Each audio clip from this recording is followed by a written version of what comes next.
Hey guys, welcome back to Strife the Show. This is episode 2. Very excited about this episode today because even though this is the second episode here of the new podcast series, this is the first time I have a guest officially on the show. So as always, as you guys might have seen my previous interviews on the channel itself, I'm going to give a rousing introduction like I always do. So he is the vocalist and guitarist of Soul Identity. He is also the founder of Guided Solution. He's a life coach.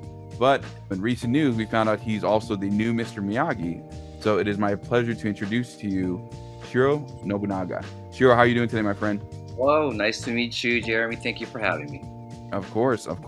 Man, I just really excited because you are technically the third Mr. Miyagi I've gotten to speak with, because I was able to interview Daryl Vidal, who played himself in the movie, is also doubled Mr. Miyagi during the crane kick beach scene. And then also Brian Takahashi, who played young Mr. Miyagi in season 6, episode 10 of Cobra Kai. So, and then of course, now you, Karate Kid legend. So it's very exciting. Of course, as I was saying earlier, I had to put the Mr. Miyagi cosplay on. You got it. You got it right. You got it down. But before we get, to talk about Karate Kid and Cobra Kai, I always want to kind of get to know my interviewees a little bit first. So if my research is correct, you were born in Germany and you were raised in both Japan and the US.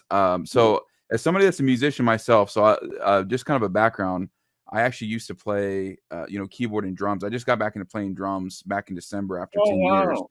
Nice. So, and I know you're a vocalist and guitarist.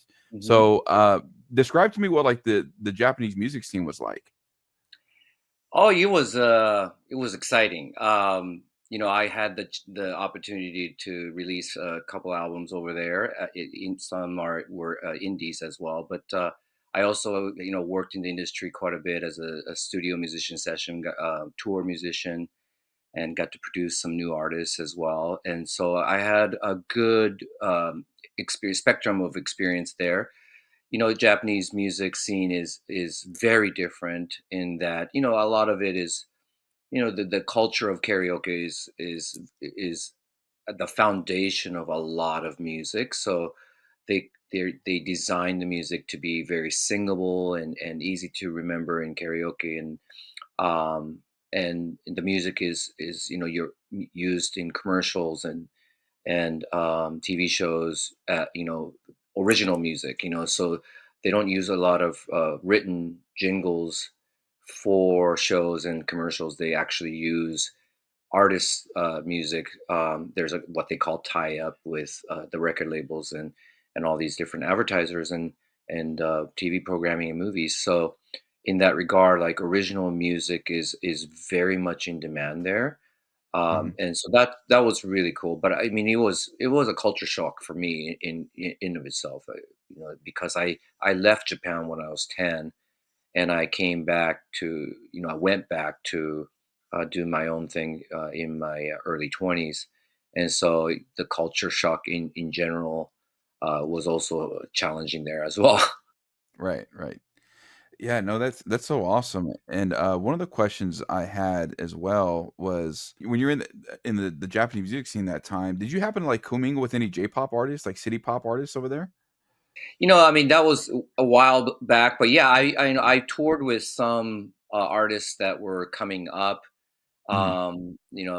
but a lot of my work was focused around my own original music, Right. and I did a lot of recording for like different anime, Oh theme wow. songs a long time ago, just on guitar and things like that. But my band members were the ones that were actually on tour with the big names like Exile and Globe and all these artists over there. So I didn't really get deep into touring with other artists as much. But no, I'm curious, what were some of the anime openings that you played on? Because I wasn't really into anime at the time. Sure. I was a rock blues guy, and I was all Right. about, doing my own music. So I just didn't pay attention. I get Sure. called, they give me the CD and they tell me the anime, but I just didn't know. I just look at the music and Sure. I played. I now when after I came back to the States and really after 15 years of being in Japan and coming back and Mhm. seeing how anime got so popular in the States, because that wasn't the case when I left. Right. Um, I was like, "My, I should have paid attention," because I even did a lot of translation work where I did subtitles Oh for wow. a lot of animes that got released in the U.S. Through the Toho production Mhm. related materials.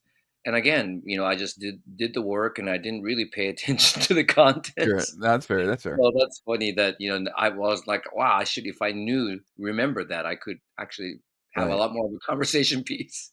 Oh, no, yeah, no problem. I mean, it's still really cool because, I'm a huge fan of Japanese culture, and for me, I grew up in, the '90s and 2000s when Toonami was really big, so we had a lot of, animes kind of that was really, like, a lot of people's introduction to anime in the US, like Sailor Moon, Dragon Ball Z, Outlaw Star, Yeah. Gundam Wing, all kinds of Yeah. things like that, so that's really cool, though, that you were still part of my childhood back then too, so it's awesome to hear that, so and, Toho and I still want to, me and my, fiancé, we got engaged back in December, so we definitely wanna try to go to Japan someday, Oh, so congratulations.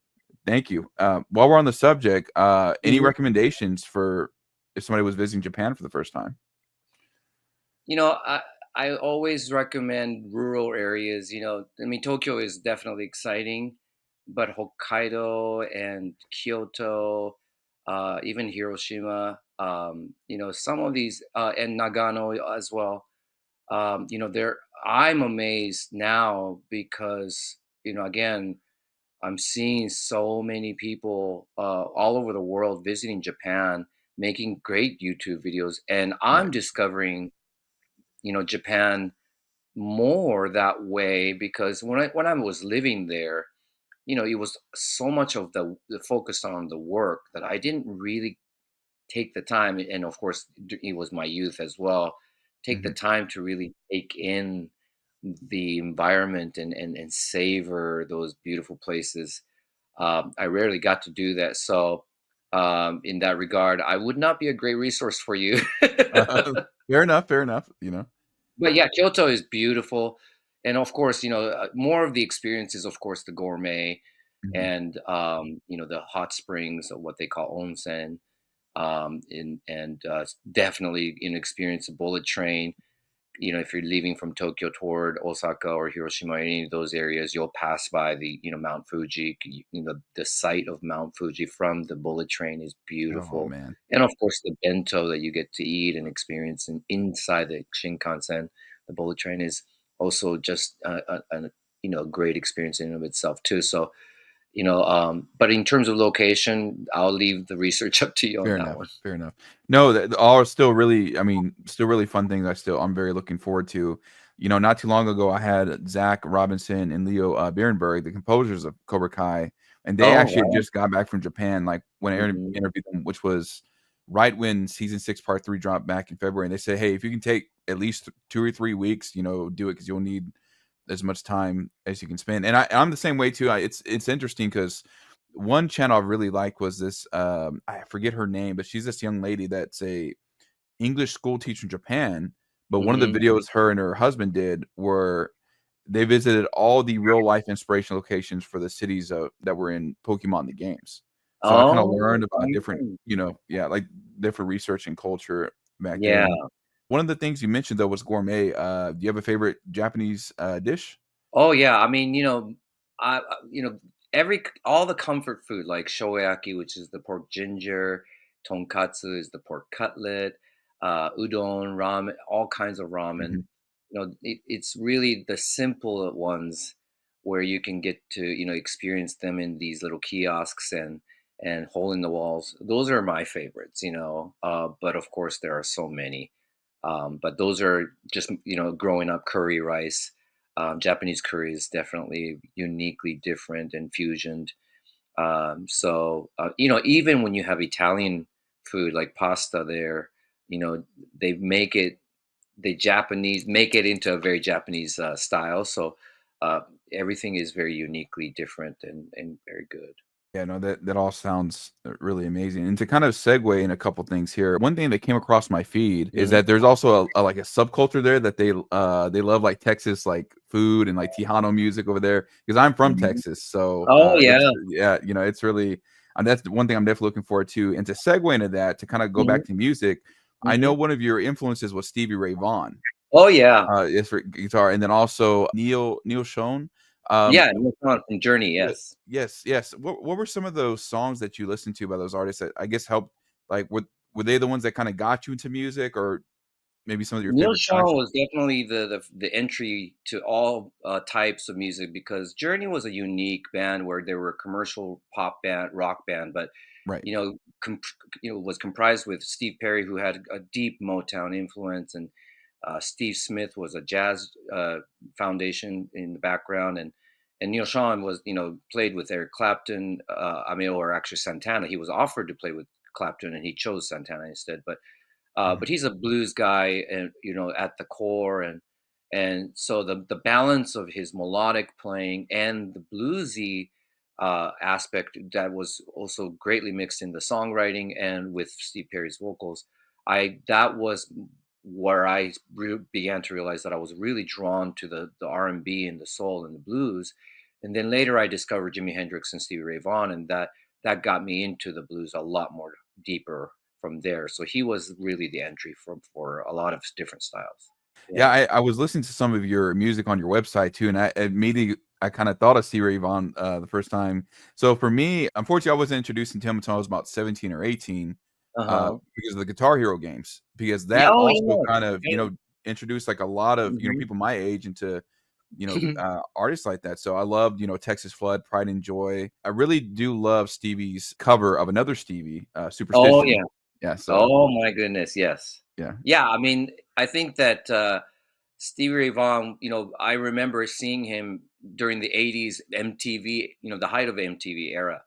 And just I was really into heavy metal at the time, and listening to his guitar, which was not so distorted, and yet it had such a punch and heaviness and so much passion that it sounded very rock. And I couldn't understand his playing because it was so different blues. And so, you know, when I was beginning, I thought blues was the most boring music to play because all you do is the same thing over and over. And then I was reading BB King's interview where I think it was one of those 40-year, 50-year anniversary, and he was saying that every night is different. Every note, even the same note feels different every night. And I was like more intrigued about playing fewer notes, but putting that feeling in there and making it different every time. And that intrigued me a lot more than playing thousands of notes. And so that's how I really got into the blues. That's amazing, and, I it was one of those things too, it just, reading his story, it just, gone too soon and, Oh yeah. but it's awesome that his music continues to influence, people to this day. Tell me a little bit about when I was also doing some research and kind of on the same topic of music, Saito Guitars, are you sponsored by them or, Yes, I am okay, one of the endorsees here in the U.S. awesome. I met them.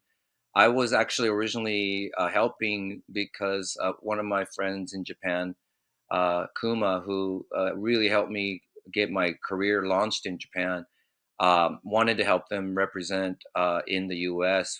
Through the NAM show, the convention.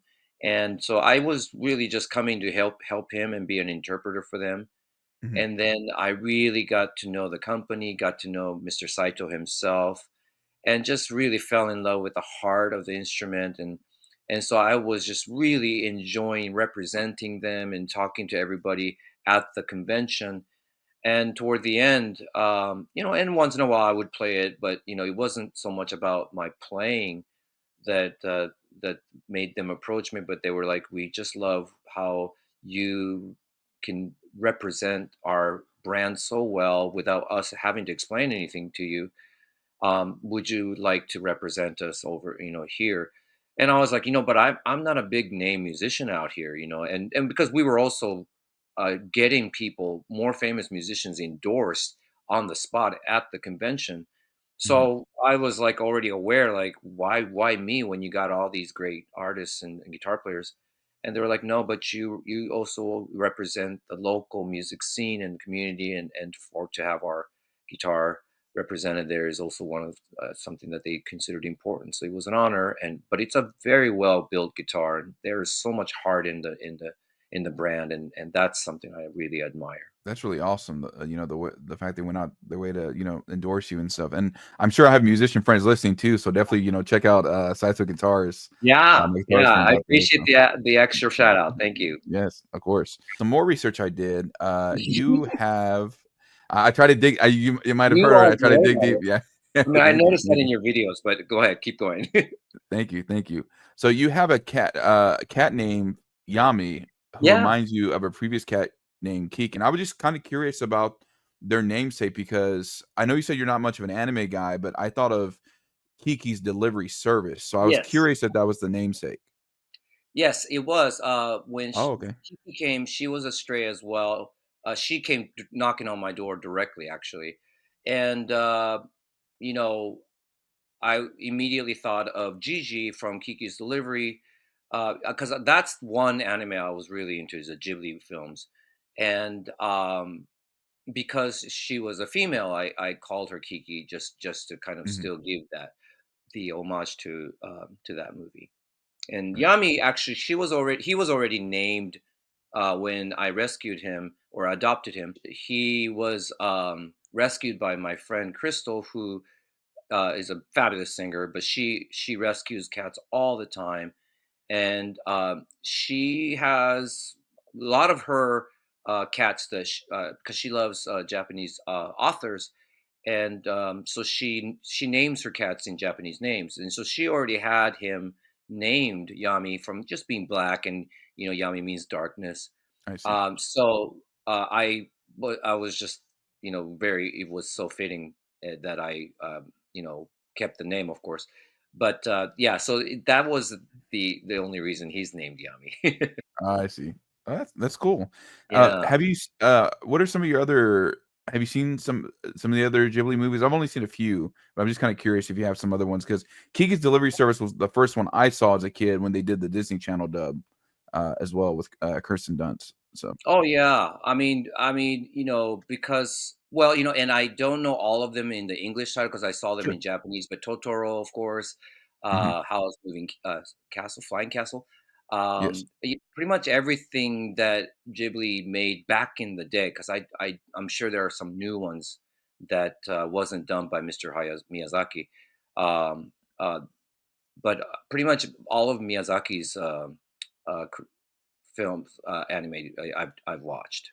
Okay. Yeah, no, it's funny you mentioned Totoro because that's one of my fiance's, favorite for sure, one of her Yeah. favorite, Ghibli movies because Oh, that's one the of other her one is, nicknames. I think Nausicaa, is, Okay. or if that's how it's in Nausicaa is in Japanese, but, that's a great one as well. I highly recommend that as a Okay, yeah, I'll have to check that one out. So it was, Kiki's Delivery Service, and then Princess mhm. Mononoke. That was, like, Oh, yeah, another that's it. one I've seen too. Yeah. Yeah, that one was, really, really good. There's definitely some it was interesting though, what I didn't know, until, like, I researched recently, when they did the Disney Channel, I guess Disney Channel English dub for Kiki's Delivery Mhm. Service, they actually changed some of the story too. Like, Oh, I I did think they not know that. yeah, Really? because yeah, because apparently, like, near the end, I know, like, in part of the story, Gigi stops talking, but he Mhm. talks again in the US dub, but not in the original Japanese version, so that I thought that Oh, was interesting, so that I didn't know that. Yeah, I mean, I yeah. I didn't know that Disney actually had a hand in it because, now I watch, some of them on Max, Mhm. but, I didn't know that Disney, actually had a hand in that. So, that would Yeah. be interesting to watch, actually. Yeah, I'm not sure if it was done by Disney, but I kinda call it the Disney dub loosely because that was one of the channels they showed it on 'cause, it was Kirsten Mhm. Dunst as Kiki, Phil Hartman, rest in peace, voiced Gigi, Mm. and I can't remember who Yes, some yes. of the notable casts were, but yeah, that was, I thought that was pretty interesting, so Yeah, I did watch that, and that's when I realized, like, wow, the English overdubs were done by a lot of known actors, and mhm. I was very impressed, and it was really nice that they gave that much honor and respect to the film, to use, these known actors and actresses, the role to overdub the voiceovers. So yeah, that was really nice. I mean, but yeah, the original Japanese version, of course, a lot of it has to do with the cultural resonance as well. Right. But his creation definitely transcends, culture and time for sure. Oh yeah, for sure. So as we kind of transition into the Karate Kid, Mhm. I'm gonna kind of do a prerequisite question. Since you've played Sure. Miyagi, Hmm. what's some advice you'd give me? Is any in No any kind try. of yeah. So Yeah, no try. Just yes or no. That's something that I also I a lot of what Mr. Miyagi taught in the movies, I really do embody that myself, and it's very sound, spiritual, aligned.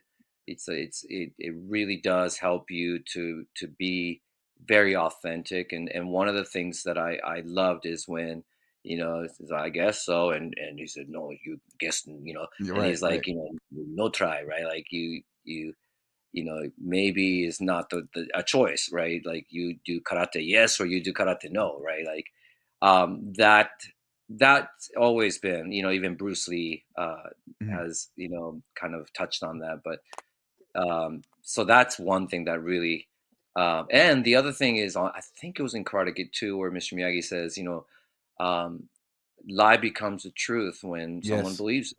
Mhm. And that's something that I also realized, and it's very evident in the world today. So Right. those are two things that I would definitely highlight.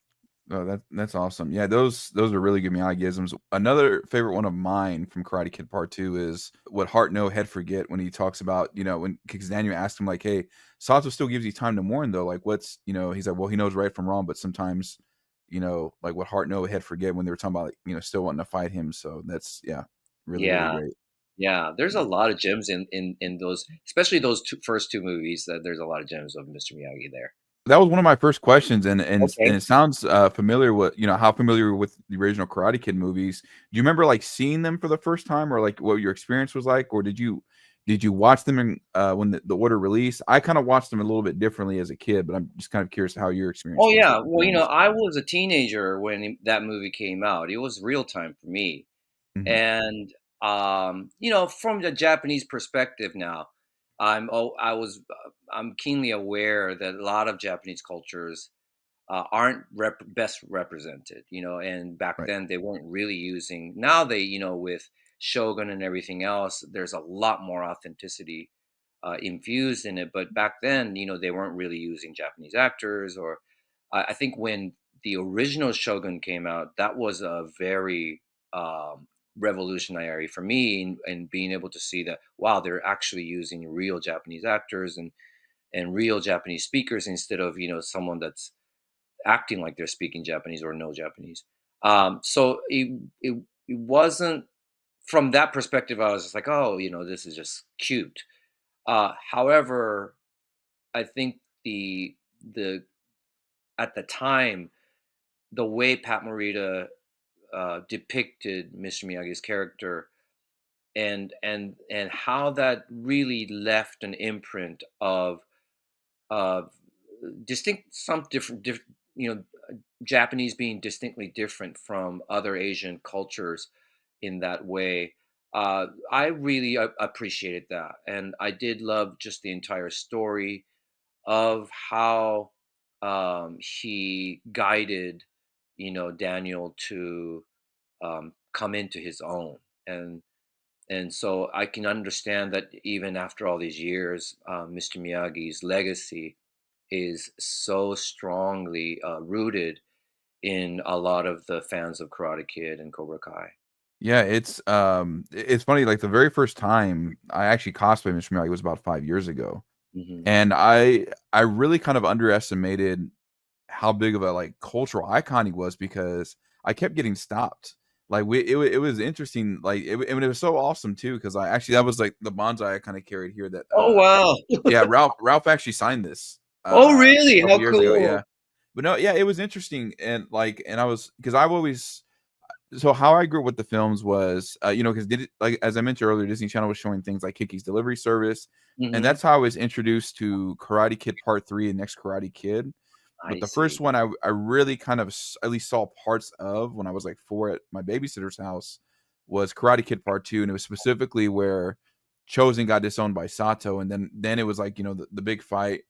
I remember just Mhm. thinking as a kid, man, this guy's crazy. So, but then when I was a teenager, then I kind of started watching them in order, before Cobra Kai. So, of course, the original so great.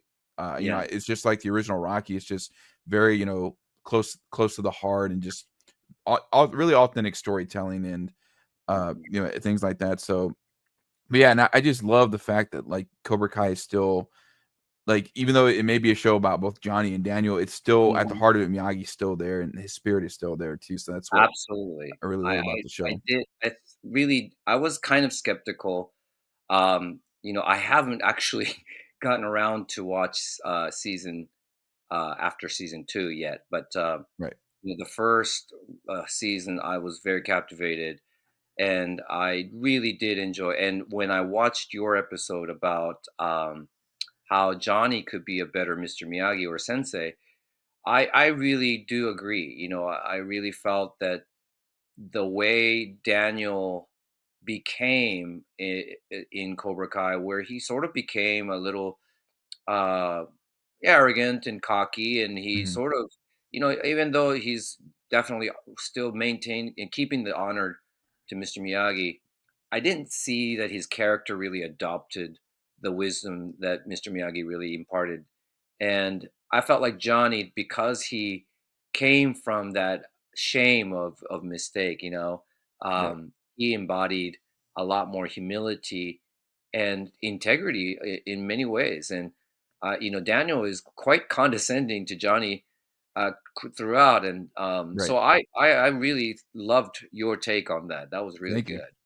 Thank you. No, I had no clue that you watched it. That was the first. What's funny was like that was the first real character analysis I did, and I had never planned to keep doing them. I was like, "This is what I Hmm. think about the show. See what happens," and then it just Yeah. just took off. So it was, yeah, no, and I really noticed that too, and that's what I really loved about like how the writers treated those first 2 seasons, because it's almost like they put Sato, or they took the elements of Sato for Hmm. Daniel too, because always wearing the suits, raising the Hmm. rent, like he just Hmm. was willing to destroy the village in Karate Kid 2, and it Yeah. was, yeah, and it was really good. I will say, without spoilers, but it does get a lot better for the character arc. So I would definitely encourage to keep watching. And that was one of the I did questions too hear I was about going to that. ask. So yeah, Yeah, yeah, I so I will definitely take the time because once I watch, I have to binge. I don't right, really right, watch episode at a time, so I have to really make sure that I have substantial time to be able to stay focused on the series. But yeah, I have been thoroughly impressed with how they've done that series, and I'm sure that because of that, it really helped the launch of Karate Kid Legends in the end. I think. exactly. Yeah, I will say you'll really love season 3, because there are lots of Karate Kid Part 2 elements in it. Without giving too much away, Yeah, it's yeah, it's because I've really good. seen Yeah. clips of it in Okay. your video, so I was like, "Oh, I don't know this one." So, yeah, I'm Right. looking Right. forward to watching it for sure. Awesome. So then, let's kind of talk about Karate Kid Legends for a second. Mhm. Um, how did the whole process start? Like, did you send in a headshot? Was it an audition? Like, So, I, yeah, 'cause I oh, go ahead. this Sorry. is a funny story, very funny story. My friend Stacy, who is a singer, is friends with an agent uh, for tribute productions with where they do a lot of impersonators. Their agency is all about just having impersonators. Um, um, the tribute production, her name is Bella, and she herself is Madonna for a long time, and she's been doing that. And so Stacy forwarded this post by Tribute Productions saying, looking for Mr. Pat Morita lookalike. Didn't say Mr. Miyagi, but Mhm. they did say Sony's making a new Karate Kid movie, and they're auditioning from UK, Canada, and United States. And so she forwarded that post saying, I'm not saying you look like him because you're Asian or anything, but you have that demeanor. I always thought of you that way. Why don't you send it in? And I was like, I've done theater in high school, but I'm like, I'm a musician. Why would I do this? And it was almost kind of like a dare, but not really. She was just like, I'm just saying, just send it in. What do you got to lose? Right. And I said, okay, I'll keep that in mind. And it was right around the time where I was thinking, I want to do something really exciting that I can talk about with other people. So it was just kind of sitting in the back of my mind, and um, I was watching Cobra Kai actually, and I thought, you know what, I'll just send in the picture. Now, it was around 1 or 2 a.m. Mm. I was in my PJs. I was about to go to bed. I just went into the bathroom and I took a couple selfies. Literally, um, it's not even trying. I just went meh, meh, and I attached it to an email on my phone, and I said, "Hi, Stacy told me to send this to you. I don't have any acting experience other than theater in high school. Um, I just wanted to be able to tell Stacy that I sent it to you," and she says hello. And that was it. And she replied and she said, "Well, thank you. Look, this is an iconic character. I think you're going to need some acting experience, but I'll send it in anyway." And I said, "Okay, no problem." And I totally forgot about it. I just wanted to tell her, "Okay, I sent it." Mhm. And you can tell that Asian was very surprised because she replied and she said, "They want you to audition." And I was like, "Oh, okay." Because I can tell she was just like, "Oh my God, I can't believe this is happening." Right. Um, and then, so next thing I know, um, she gave me an email to one of the contact person, assistant to the executive producer at Sony, and I emailed and I said, "This is Shiro," and um, I think it was he sent over an NDA, so I signed that and I sent him over, and then next thing I know, they sent me a script for 2 scenes and said, just do a self tape. And I don't know what's self tape. So I had to ask Stacy, like they said to send a self tape. I don't know what that is. So she described it. You have to just enact the scene Mhm. and film it yourself and send it to him. So I said, okay, all right. And so the one scene was actually the Karate Kid 2 scene that they actually opened the movie with. Right. Um, and the other was a scene with Han, which with I didn't even know because I didn't watch the Jackie Chan's Karate Kid, so I Sure. didn't know that it was Jackie Chan's character, but it was a scene where he's visiting Mr. Miyagi, and it was a flashback to 1987. So I did those 2 scenes kind of with my phone. I had a friend of mine kind of edit it real quick and clean it up, and then I sent it in, and they were like, "Okay, thank you, and we'll get back to you in a couple weeks." A month and a half or so passed by. I totally forgot. I was like, "Oh, maybe they just didn't, like it, whatever." I didn't, you know, I Right. just totally let it go. Then suddenly, my agent texts me and she said, "They want you to audition in person now." And I was like, "Oh no!" She updated me and said, "They're still looking at things." So she updated, sent me a portion of the email saying, "We're still looking at everything. Please give us a little more time." And then next thing I know, I got the test like they want you to audition in person. Well, the in person audition actually didn't happen, but it was by Zoom, and I think it was casting director. I'm not sure. I was on a Zoom call, and she did Daniel's part and reenacted the scene again with her. She had me do different versions, and then she said, "Okay, well, we'll let you know." And I said, "Okay, thank you." And again, I just detached. Right. And then next day, I got a call from my agent saying, "You got the part. They want you to fly next week to Montreal." So I was like, "What? What's going on?" And she couldn't be more surprised because she's been an agent, and she's like, "Do you know how many actors pound the pavement to get this role?" And I'm like, "I don't even know how this is happening." Um, so next thing I know, Sony's logistics department was contacting me, costume department was contacting me about size, and got a first class ticket to Montreal, and a limo picked me up in the morning, and I went and flew to Montreal and checked into a hotel, and then I get texts, "Okay, tomorrow a car's gonna driver will pick you up, and you're gonna do a costume check," and then Is it okay to keep just telling the story?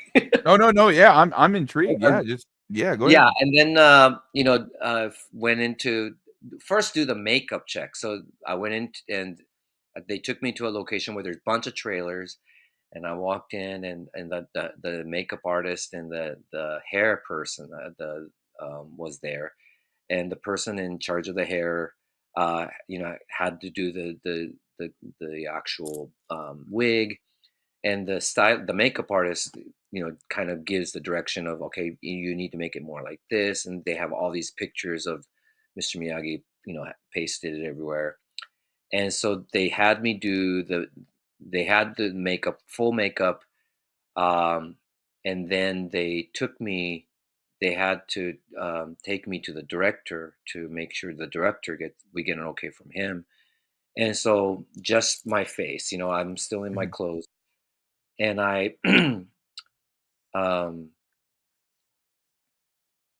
I believe that's when the driver took me to the botanical garden in Montreal. That's where they were shooting the Beijing. I think it was Beijing, the first opening scene of Han, Jackie Chan's character, teaching um, Ben, the character, um, and it's that scene that they were filming that scene there at the Mhm. Botanical Garden in Montreal. And we drove up, and I walked in, and everybody just started turning around. They were like, "Oh my god! Oh my god!" And somebody, again, everything is just a blur.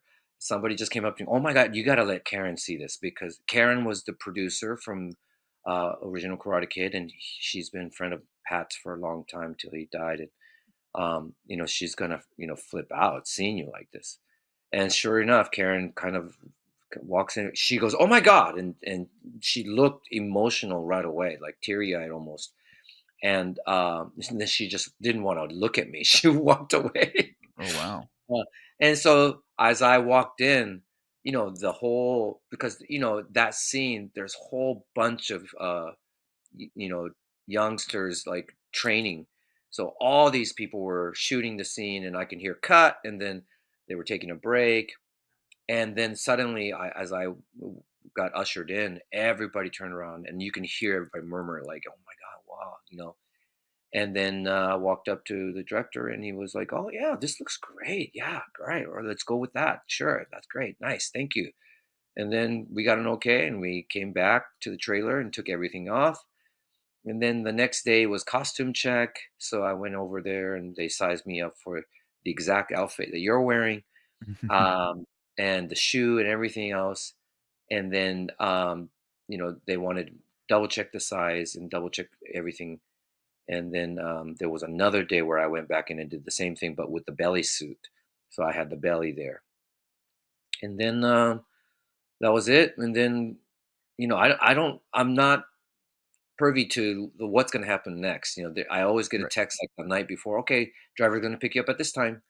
So until then, I'm just in the hotel and walking around Montreal and things like that. And then next thing I know, I do the full on dress and makeup. Oh, by the way, what was funny is after the director check and I came back, the driver drove us back. A car drives back, a van comes back, and they're like, "Oh, the driver was supposed to take me back to the hotel," and he's like, "Oh, we have some other people that are going back to the same hotel, so we need to just wait for a second." And I go, "Okay," and a car comes back, and all these people come out of it, and I can hear some of the Asian ladies talking behind me in Chinese, in Mandarin, Mhm. and the voice kind of sounded familiar, but he wasn't speaking Mandarin, so I couldn't make out what's going on. And then I turn around, and after the ladies got dropped off and they got in the van, so I turned around and, "Oh hi, we're going to the same hotel. Hello, my name's Diana." She was actually the linguistic coach for Jackie Chan. And I Nice. looked over at the car that after dropping them off, about to drive off, and he peeks out of the driver's seat and goes, "You the one that's doing Mr. Miyagi?" Oh no, he just said Miyagi. "You doing Miyagi?" And I looked over and I was like, "Oh my god, it's Jackie Chan." And he goes, "Oh yes, I am the one." He goes, "Okay, nice to meet you." And he shook my hand and he took off. Such a great guy. So That's that awesome. was that, and then in the car, Diana was like, "Oh, you're gonna do Mr. Miyagi," and Jackie Chan's dialect coach, and I'm looking forward to working with you.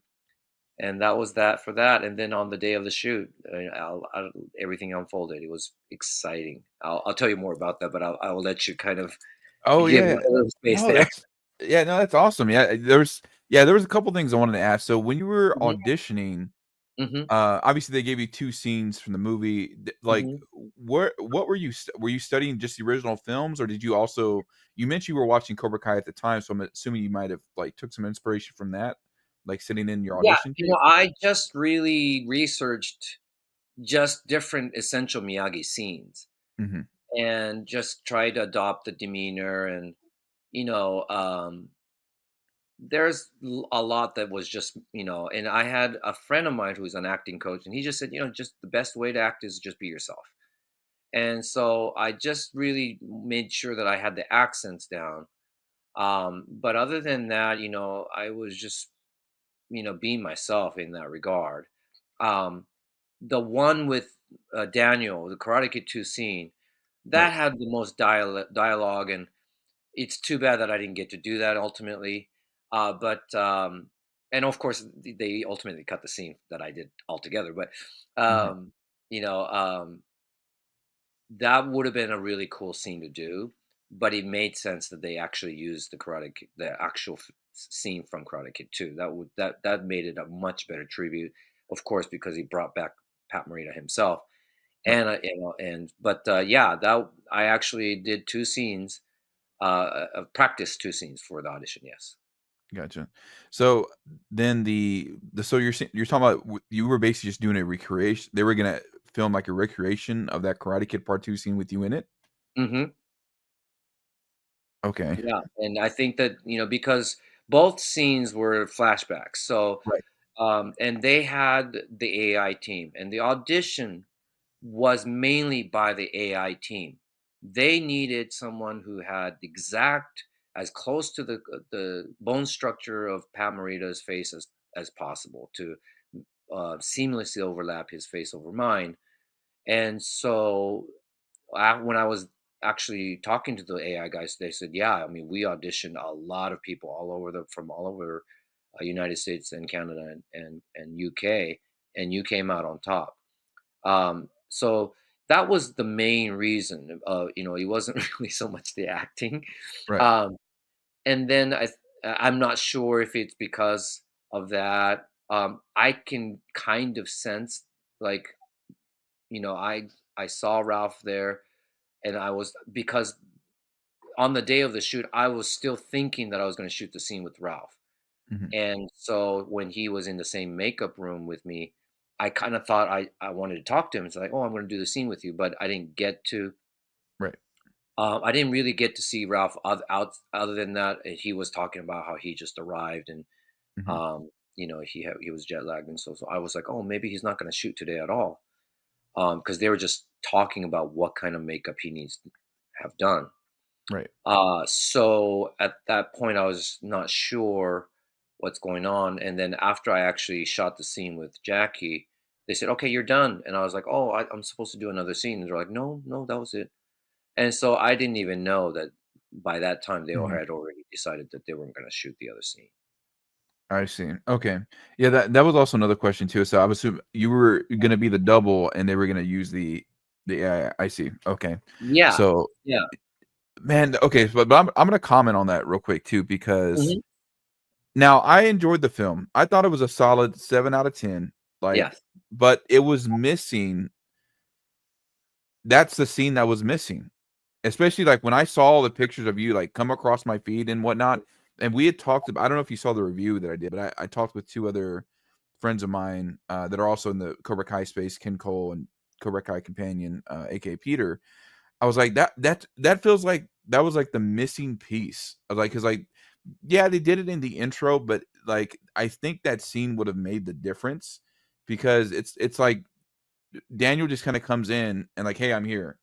But yeah, it's almost like that and I also said, like, on the flip side, they almost could have done that whole story without even Karate Kid elements, and I think it would have worked on its own film. But there was definitely a missing piece from the beginning to the end as far as that goes. And I feel like that flashback scene would have made so much difference as far as that goes. So did I they oh good, sorry. Well, I'm sorry. Go ahead, please. I was just gonna ask, do you have any idea of why it was cut, or did they just say timing, pacing? Oh no, I didn't know until I actually watched the movie, and when I saw it, obviously the house was that same house that I shot the scene in. It was recreated in a studio in Montreal, and I knew that's when the flashback was supposed to kick in. Mhm, Um, Instead, it was Jackie looking at the picture, Mr. Miyagi's picture, and saying, "Yeah, I knew him back then."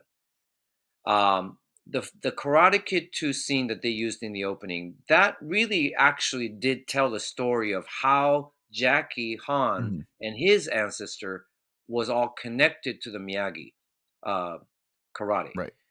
So that probably did it. My speculation as to why they chose to cut it was because, first of all, it didn't feel that important, given that the focal point was about Daniel and Han training this new Mhm, kid. And I do feel that Miyagi gets a lot of attention, and yet he's not really in the movie. And I think that they wanted to maintain the focus on that. Just really quickly, just brush through the, yeah. This is how I know Mr. Miyagi, and this is the house, right? right. Um, I knew that he would have cut right then and there because they used Karate Kid 2, the scene from it in the opening, having that contrast of AI version of Pat Morita's uh, uh, scene and de-aged uh, Jackie, which I would have loved to have seen how they would have done his, because he had the wig on and the members only Right. jacket. Uh, Yeah. so it would have been really cool, but at the same time, I can see how it would have been a little forced and not as essential to the entire story. And I also felt Mhm, like there were perhaps some voices of people who worked on the original Karate Kid going, we don't need fake Pat Morita to show up out of nowhere. Uh, we already cut in. We used the Karate Kid 2 scene in the opening, and that gave great homage to Pat. Let's keep it that right. way. I would have probably said the same thing had I been in the production myself. So Mhm, that's my speculation as to why they chose to cut it. I know that they, spent a good budget because that AI team couldn't have been cheap. It was an amazing right. process. The way they did everything, their setup, and how meticulous it was in making sure that they used a lot of my natural elements so that the AI portion was minimal as possible to make it look real. And they did a great job. I looked just like him, and they were going to Mhm, use his voice over mine. In that scene. So, having invested in all that, I'm sure they'll use it somewhere in deleted scenes or something. I hope that it does, not because of me per se, but just right. to say, because it was still giving tribute to Mr. Miyagi. Mhm. So I wish that I'm hoping that they will still use it somewhere.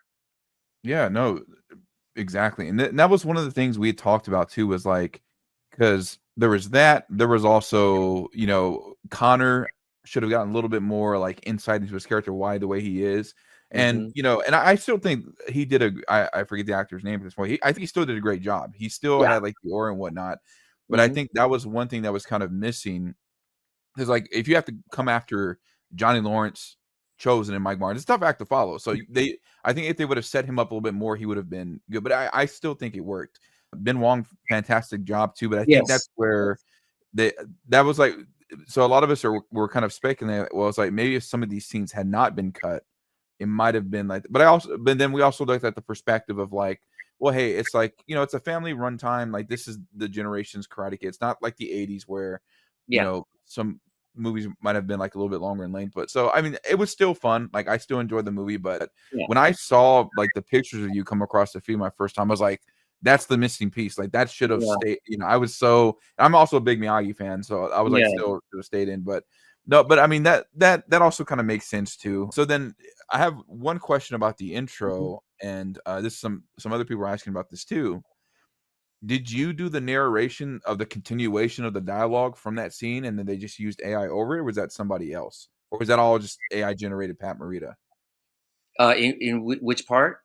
So, you know how the flashback plays on the intro movie? Mhm, Then there's new dialogue where he mhm. talks about Miyagi knew Han's family. Was Yeah. that your voice that they overlaid, or was it just No, that was definitely I don't know if it was AI or if they used a voice actor, but that was definitely, something that I I wasn't see. a part of. Okay. Yeah, it Yeah. was in the script, so it was already scripted to have that narration, Mhm. and, it was, part of actually, they were in the way or it was originally scripted, by the way. Right. Um, it wasn't called Legends at the time, it was called Victory Road, and, I think the narration was not part of the Karate Kid 2 scene, but I thought they did a brilliant way to have done it that way. I think I Right. loved it the way they did it. It was actually supposed to segue into the flashback with Han and I, uh, Ah, Jackie Chan and I. So that's the way the script was written, where they were telling the whole entire story and then going into the flashback scene of 1987, where Han was visiting Mr. Miyagi and they drink together and it was a cool scene. Really, we ate together and swap stories and things like that. So it would have been really cool to have shown that, but yeah, that was how it was originally scripted. okay. No, that definitely makes sense. No, I mean, yeah, I still love the intro too, and I think they did. Yeah. They might have made the right call in the end, but Yes. I'm still gonna might still say like we better at least get a deleted scene, Yeah. So, Yeah. but Yeah. I mean, seeing all those pictures, I was still like, still something to be a part of, and that's just gonna last forever now with like Oh, yeah. seeing I some of those mean, pictures. I was.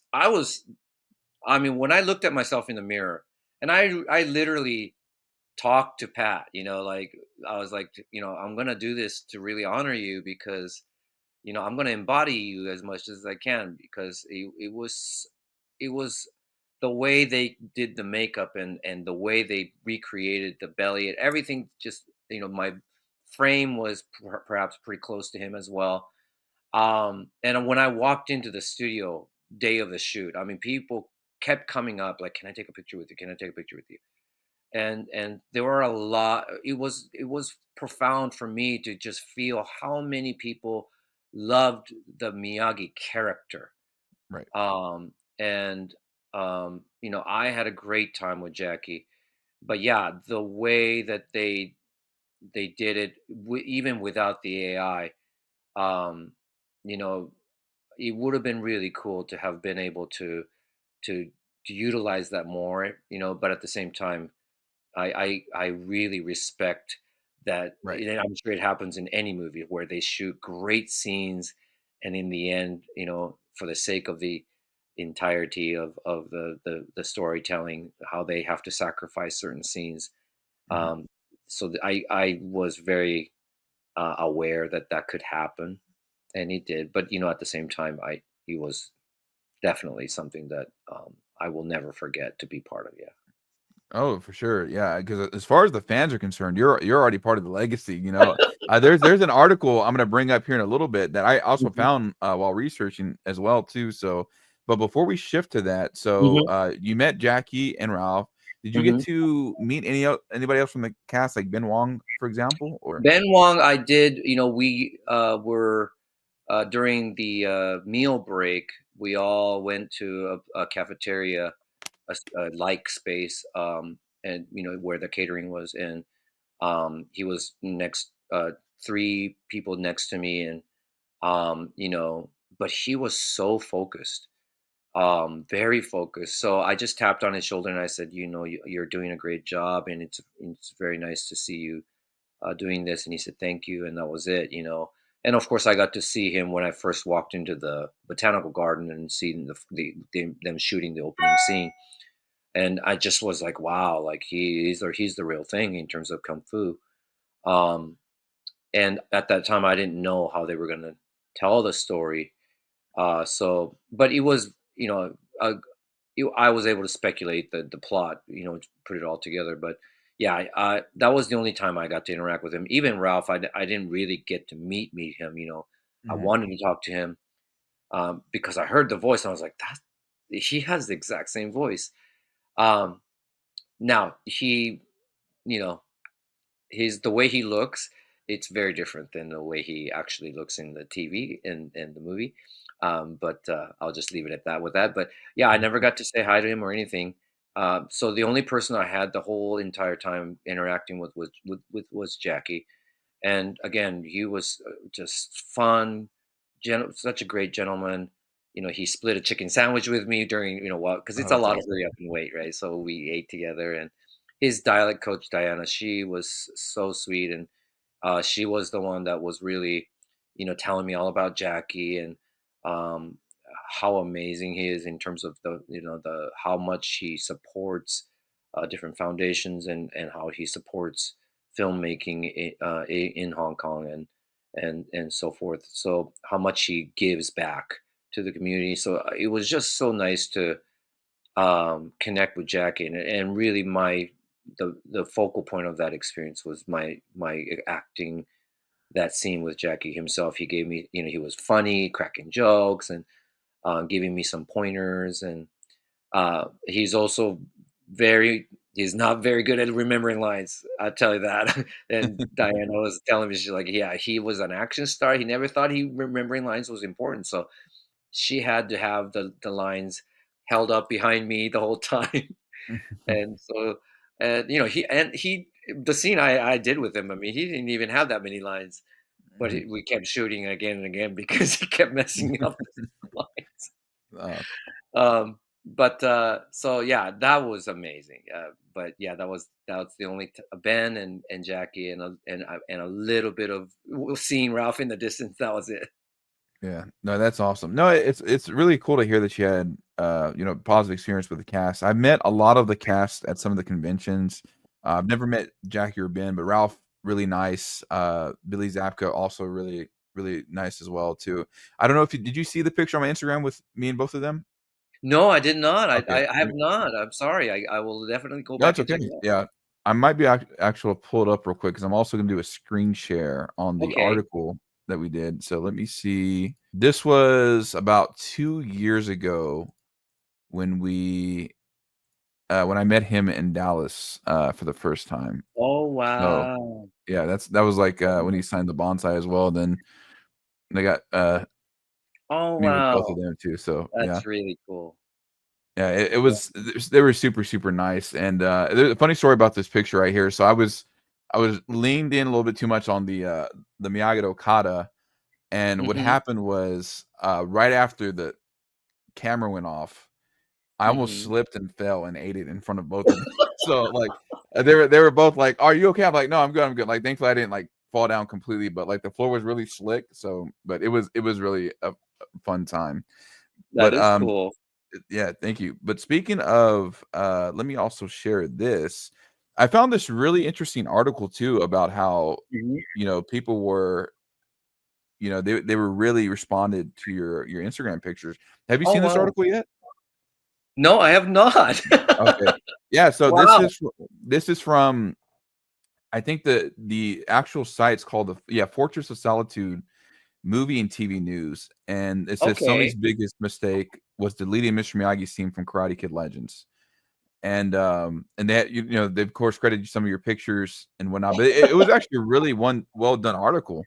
So Okay. yeah, it says Karate Kid Legends had one job to do, bring the heart of the franchise back. And no, that heart wasn't Daniel LaRusso showing up for 5 minutes to awkwardly teach a kid who already knows how to fight to do karate. It was Mr. Miyagi, or at least a worthy tribute to him. And Sony actually had that and then deleted it. In an Instagram post, actor Shiro Nobunaga revealed that he was cast as Mr. Miyagi in Karate Kid Legends for a flashback scene with Jackie Chan. I'm excited to share with you my experience to be Mr. Miyagi on the new Karate Kid movie. My scene didn't make the cut, he wrote. Dressed in the OG khaki outfit from the 1984 classic, Nobunaga filmed a touching moment that would have combined makeup, AI face mapping of Pat Morita, and a voiceover using Morita's original audio. It was meant to be brief but meaningful. So why was it a cut? We're not exactly sure. The scene did not make the cut, but it makes sense that they didn't keep it. Nobunaga added graciously, the movie was well done.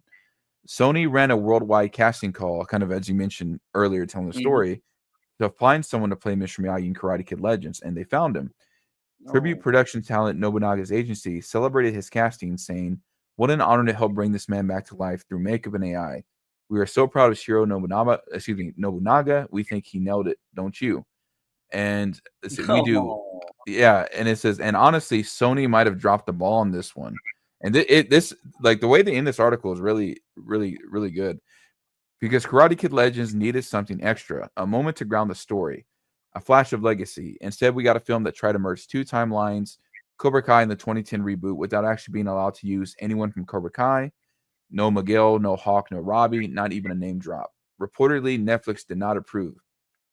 But Daniel shows up at the end of the film in the third act, like your uncle who wasn't invited to the party but still brought some leftover potato salad.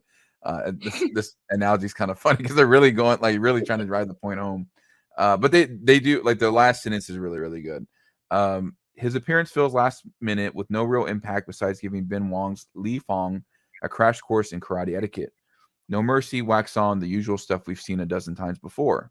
Which raises another important question. Why is Fong, a trained kung fu fighter, getting bullied by a kid who just does karate? Is there a rule that says every karate kid has to start from zero just to level up later? This is why that Miyagi scene mattered. It could have anchored Legends with some emotional weight. Nobunaga wasn't just a placeholder. He looked the part, respected the role, and could have set the tone for for a whole new arc. Plus, he looks much better than the CGI or AI mess we got in season 6 of Cobra Kai. Somebody said, or one fan on Facebook commented, should have used this guy for Cobra Kai. He's the real deal. Another person said, looks better than the CGI deepfake in Cobra Kai. Another fan says, I miss Mr. Miyagi. So Sony and Netflix, if you're listening, give us a Shiro Nobunaga and Mr. Miyagi origin story. You already have the actor, you've already tested the look, and the fans, they're ready. Oh. Yeah, that I it's a great honor to for people to have been talking about that. Again, I I can't say that I am as devoted of a fan of Karate Kid. I loved it as a kid when I actually watched it in real time. Mhm. And again, it was more about what Mr. Miyagi represented for me, Right. that I was able to represent. And so, in that regard, I'm always grateful that all these people embrace Mr. Miyagi, because I think that's why a lot of people are a fan of Mr. Miyagi. You know, um, and I think that even Pat Morita himself would have never expected this to be the greatest legacy of his work. But so yeah, I did not know. I mean, I'll look that article up and I'll Yeah. share it with my friends. That it is a very very nice article, and I was very touched when you shared it with me. Thank you. Yes, yeah, I'll definitely send it to you after the interview. Yeah, and I think the one thing I can really say about the fandom, having been a part of it, I mean, really since Cobra Kai's inception, Hmm. when it first debuted, is that like when we see like the effort and like the humility and graciousness, we definitely accept that. Like, Yeah. I've had some really really great interactions with the cast. Sensei Ford, shout out if you're listening. William Christopher Ford, who played Dennis in Karate Kid Part 3. He returns in Cobra Kai. Super Okay. nice. He's really, really great. He's still teaching karate to this day. Oh Um, wow. really great conversation with Brian Takahashi, the young Mr. Miyagi.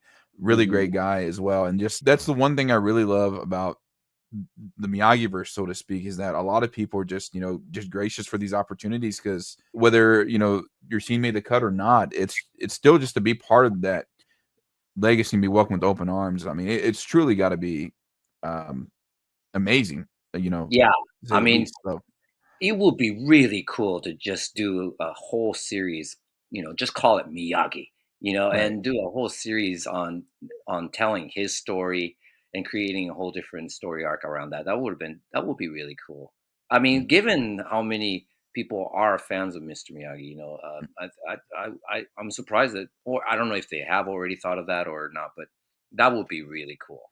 Right. Yeah. No, a lot of us are kind of vocalizing that we need that. That needs to be the first spinoff. And I talked about this with Brian, because I said, like, the one thing they'd have to kind of like navigate is, they're definitely gonna have to talk about how Mr. Miyagi served in World War II, but also not overstep like because obviously he's a fictional character, just trying to navigate him like through a real world event, so to Yeah, speak. So, but I think they would definitely do it justice, and maybe we see both of you on there, like that would be really cool to see. yeah. Uh, that was one of the thing I was gonna ask you, was a series. So good thing we talked about that. Another thing I wanted to ask is, if they said, Shiro, hey, we're bringing you back for the Miyagi prequel series, Hmm. what's a dream fight you would reenact as Mr. Miyagi, or like a dream fight or a scene from the movie? Like, if they gave you the training and everything, like, hey, we want you to be Mr. Miyagi in a fight scene. What scene would you pick? The one that stands out to me is when I don't know, I can't remember now. It was Halloween, but you know how everybody was dressed up as the skeleton suit Oh and yes, yeah. beat up on Daniel, and Mr. Miyagi comes out of nowhere and it sort of kicks everybody's ass, and Daniel sort of just kind of, as he's passing out, like sees the silhouette. That was the most superhero moment of Mr. Miyagi that I recall. Um, something like that would be really cool. But yeah, I would love to imagine what Mr. Miyagi was like in his prime, when he Oh was yeah. young and he was actually doing karate, and what kinds of life lessons did he learn through karate, and what kinds of fights, because he had his flair, Mhm. and you can see that he tamed in all that passion into that zen energy through the years, and so to see the lessons that he learned with that power that he had would have been really cool to see. But yeah, Right. that's the iconic fight scene that comes to mind for me.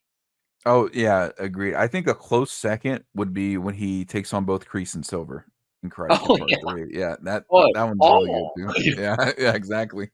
So, Yeah. but yeah, I mean, that was like, the and even the way he, you know uh does the honk, and with right. his, it's that there's a proverb in Japanese. I'm not sure if I translated it well, but it's a wise hawk hides its claws, Mhm. and that kind of thing is very Japanese to me, where he could have done a lot more, but he with minimal effort and minimal, he shows his strength and he just walks away, and so those are definitely iconic in that regard. Yes.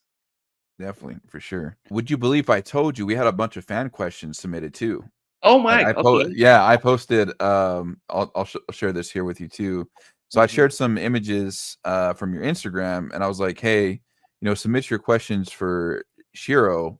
For those of you unaware, I played Mr. Miyagi in a cutscene from Karate Kid Legends, so we had, like, 219 likes and a whole bunch of comments and whatnot too. So a lot of Uh-huh. people some of these were just, they've kind of saw these pictures for the first time, so they were really excited about about me interviewing you. So Hmm. I'm gonna go through some of the questions here and try to Sure. kind of have some unique ones that we have here that we haven't already talked about, stuff we haven't already talked about. So Okay. here's a good question. This is from Joseph Caton. He Hmm. says, Would you like to be in a scene or film a scene of you interacting with a young Daniel LaRusso in a flashback after the events of Karate Kid Part 3? And what would you imagine Mr. Miyagi and I guess Daniel being in that scene, or I guess the importance of that scene, if that makes sense? You know, the one thing I that comes to mind is um, Mr. Miyagi putting him to the test. Like, okay, let's see what you got. Let's see what you learned, and them fighting together. That would have been really cool to see, and still showing him up a little bit and going, you still have a lot to learn, kind of thing. Mhm. Um, but I also love those moments where, when Daniel had those moments where he was vulnerable and said, "You're my best friend, and you're not so bad yourself," kind of thing. Having those moments of teasing each other, but also just again, um, because from his perspective, Daniel was like a son to him that he never Right. had, and I think the father son dynamic would have been a really cool scene to also recreate or have, um, you know, because that's how I really saw that dynamic, and that's probably why I was a little disappointed that Daniel really didn't seem to adopt a lot of that wisdom in Cobra Kai, right? I mean, it Right, was right. actually still makes actually that is actually the beauty of Daniel's character, that Mhm. he just seems to continue to kind of forget things, but always comes back to that, kind of thing. So that sort of the prodigal son kind of thing is actually really cool. But yeah, so that will be the answer to that question. Thank you. And then that would also kind of set up his character in Cobra Kai season 1 as well, so that would That's be that true. would be You're really right. good. Yeah. SLT, or let's see, SLT Child of Gods asks, "Would you play Mr. Miyagi, say, if the Karate Kid ever got a remake?" So if they did a brand new remake, Mhm. would you take the chance to play Miyagi? Oh, absolutely. Absolutely. I mean, I will do my absolute best to brush up on acting skills.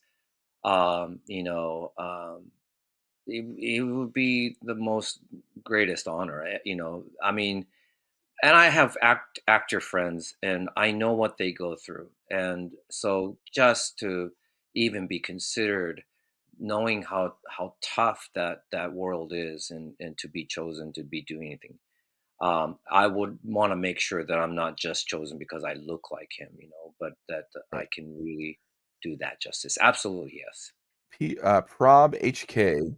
So out Hmm. of the 2 scenes that you filmed, what was Hmm. your favorite? The Karate Kid Part 2 flashback or, Eating with Mr. Han? So I never got to film the other scenes, so I only Oh, got to right, do sorry, one. sorry. Yeah. Gotcha. But I would have loved to have recreated that scene. But even as I was getting ready, because I mean, right, again, I was rehearsing everything right up until I realized they're not going to do it. Um, in my mind. And that would have been amazing scene just to act with Ralph at all. Right. And he had a lot more dialogue. So in that regard, yes. But I think that I still appreciated the scene with Jackie because I knew that that wasn't done and I wasn't trying to recreate something. Right. So in that regard, I might have still picked the scene with Jackie. Okay. Alright, and the final question we have from Total Drama Nerd. So far out of the first 2 seasons of Cobra Kai that you watch, who are your favorite teen Cobra Kai characters and why, in case you have more than one? For me, I mean, I think Johnny is, to me, the main in all that throughout the whole Mhm. series.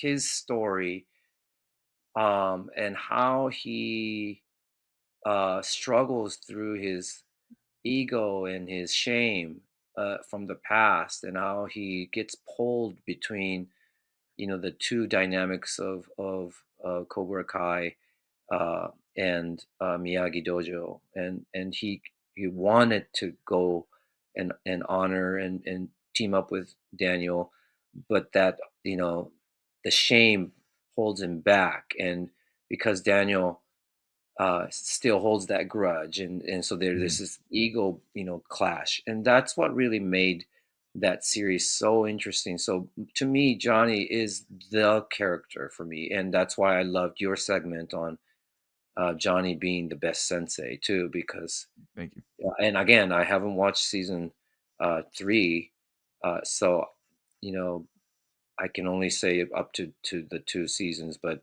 Sure. yeah, Johnny, Oh, for sure. yeah. They will also want to know if you have a favorite new character though. But Johnny's, I still like your answer though. Johnny, like from any of the new ones. So I think so far, kind of the core characters would be Miguel, Hawk, Robbie, Sam, Tori, and I think Aisha at that point. I do also like Miguel. Yeah, Okay. but Yeah. yeah, I was so fixated on Johnny No, for the fair most enough. part. I would say that would be the first. Yeah. Yeah, I will say just to all their arcs get really good. That's all Yeah, I'll say, especially as yeah, it's so you definitely have to go yeah. back and I watch it. So will definitely watch. And again, and no, I hope I'm not disrespecting all the fans out there, but I really just since I watched the movies in the 80s. I mean, I really didn't get into it, and then I did watch Cobra Kai, but really for nostalgic reasons. mhm. And so I didn't really even realize how much of a deep fan base Karate Kid has, and Cobra Kai and all that. So my respect to all of you that are fans out there, and you are now inspiring me to get immerse myself back into the whole story with a very renewed appreciation. So I want to just give that shout out to everybody. Yes, for sure. And if it makes you feel any better, when it first came out in 2018, even I had my reservations, like, I don't know how about this. Like, it was the trailer, because like at that point in 2018, we have so many like remakes and reboots come and gone. Hmm. But then when I sat, because that was when it was back on YouTube, when I watched it though, I was like, oh my God, this is like probably some of the greatest television I've ever seen, Yeah. really. And it was just, I think personally, and a lot of people tend to agree because it's another topic I cover on my channel. I Hmm. think Creed and Cobra Kai are the only two that have gotten it right as far as remakes, as far as like very like more than one season or more than one film. And I think, and I've also said too that kind of Cobra Kai owes it a little bit to Creed as well because you kind of have similar things where you have a new character, kind of seeking wisdom from like the previous generation, and they do enough of the right mixing of the old and the new where you homage and respect to the old, but also Hmm. elevate the new as well. So Yes. Yes. yeah, Yeah. I always I really appreciate your take. yeah. So that's that's kind of how I feel about it too. But Mm. Shiro, thank you so much. This was so awesome. I mean, Thank any you. chance I get to talk to somebody from the legendary Miyagi verse is always really fun. So, but before we say goodbye, is there anything you want to plug, and where can they find you on social media? I'm all my social media is under my name, Shiro Nobunaga, and there isn't that many out there. So my face is on both Instagram and Facebook. I am a musician, so I do play locally. And if you guys happen to be in Southern California, uh, please look me up and come see me play somewhere. But again, thank you guys for advocating my part in the movie, and you know I if that ever comes a time where I get to do that again, I will do my best to give the due honor to his character. So again, thank you guys, and it was an honor for me to be on this show with you, Jeremy. Thank you so much for having me. Of course, and I forgot to mention as well. We definitely have to have you come back. Maybe I can link you up with some of the cast members or something. Maybe we have you guys on Oh my or gosh, something. That'd be really cool.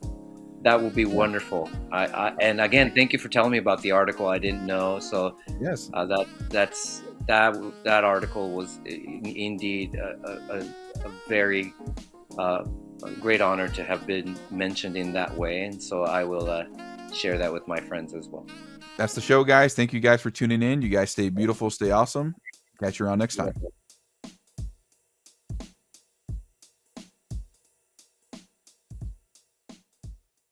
Bye.